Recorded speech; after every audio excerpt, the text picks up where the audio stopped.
sini saya akan mempresentasikan tugas dari ekonomi makro. Pertama-tama perkenalkan, nama saya Celia Masita.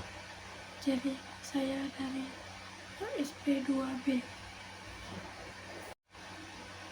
Oke, di sini saya akan membahas masalah stabilisasi atau jangka pendek.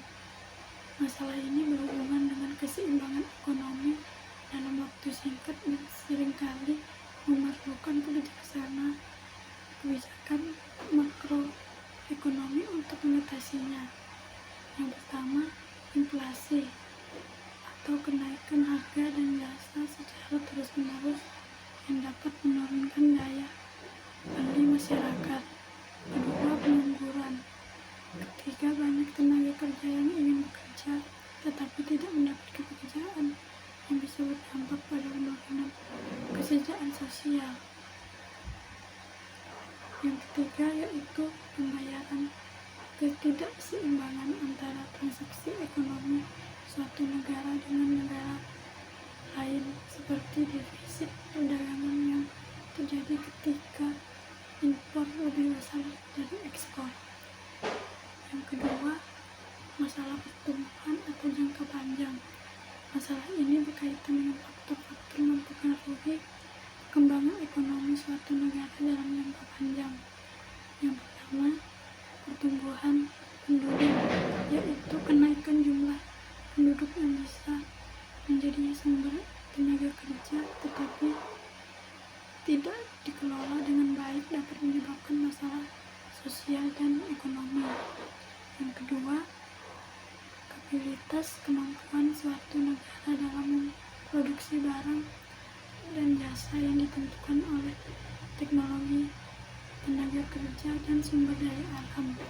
Yang ketiga, investasi penanaman modal untuk meningkatkan kapasitas produksi dan pertumbuhan dengan ekonomi di masa depan. Kedua, perekonomian nasional.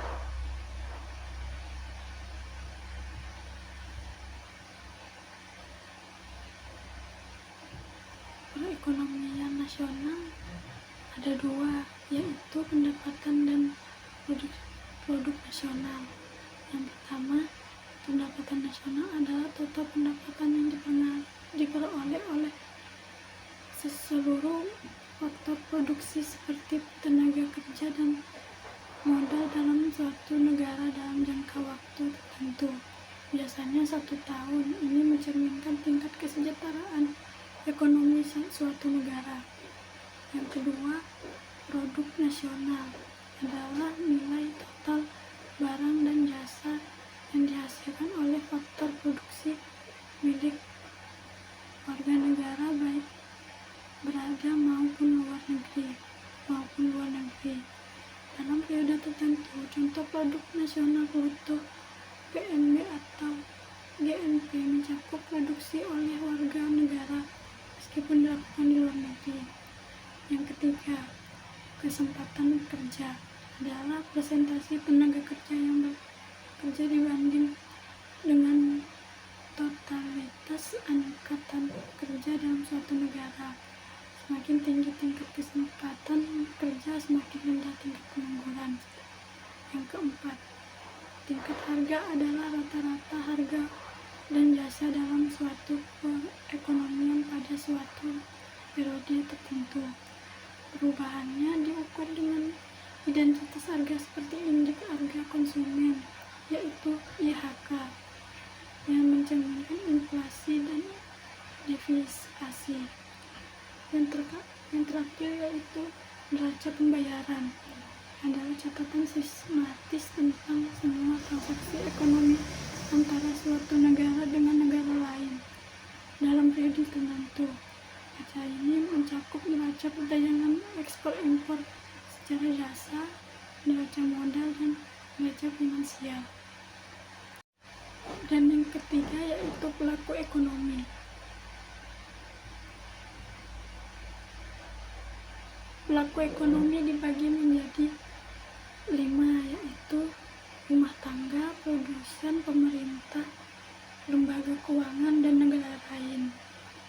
Yang konsumen utama dalam perekonomian yang menyediakan ekonomi produksi tenaga kerja, modal, tanah kepada produser dan penerimanya pendapatan sebagai imbalannya.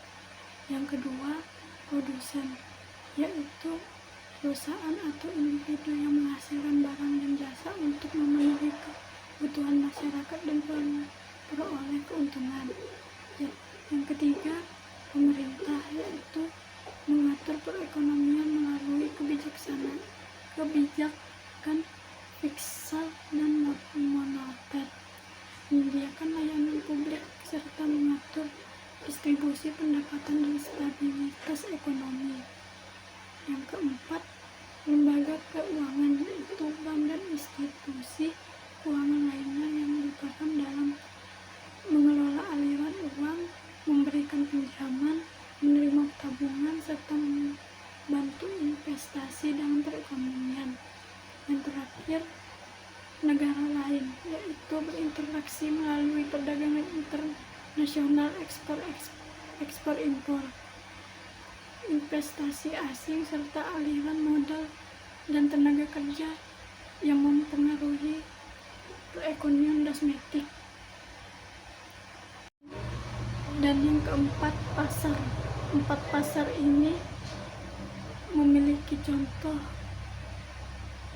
yaitu pasar barang, pasar uang, pasar tenaga kerja, pasar luar negeri. Yang pertama, pasar barang, yaitu tempat pertemunya penjualan dan pembeli untuk melakukan transaksi jual beli barang dan jasa seperti pasar tradisional, supermarket, atau e-commerce. Yang kedua, pasar uang, yaitu tempat transaksi investment keuangan jangka pendek seperti deposit, surat utang, dan sertifikat Bank Indonesia atau SBI yang berfungsi untuk memenuhi kebutuhan likuiditas. Yang ketiga, pasar tenaga kerja, tempat bertemunya pencairan kerja atau tenaga kerja dengan pemberi kerja atau perusahaan atau pemerintah, di mana terjadi proses perekrutan dan penentuan upah. Yang terakhir, pasar luar negeri, yaitu interaksi ekonomi antara suatu negara dengan negara lain melalui perdagangan internasional, integritas, dan pertukaran mata uang asing. Dan kelima, pendapatan nasional. Pendapatan nasional adalah total pendapatan yang diperoleh oleh seluruh faktor produksi dalam suatu negara selama satu periode, biasanya 1 tahun. Pendapatan ini mencerminkan tingkat kesejahteraan ekonomi suatu negara dan dihitung dengan berbagai metode seperti produk domestik bruto atau PDB dan produk nasional bruto PDB. Dan yang terakhir, pendapatan nasional. 3 pendekatan. Terdapat 3 pendekatan utama dalam penghitungan pendapatan nasional. Yang pertama, pendekatan produksi. Yang kedua, pendekatan pendapat. Yang tiga, pendekatan pengeluaran.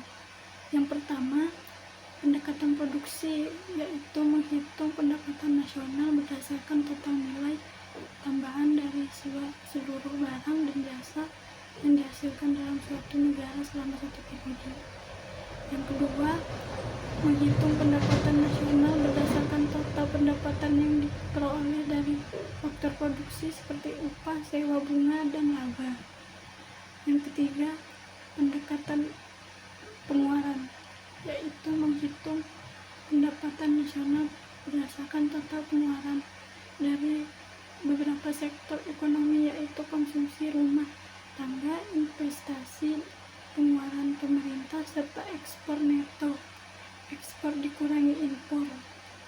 Sekian dari saya, mungkin lebih dan kurangnya saya mohon maaf. Mungkin hanya itu yang bisa saya sampaikan. Sekian dari saya. Wassalamualaikum warahmatullahi wabarakatuh.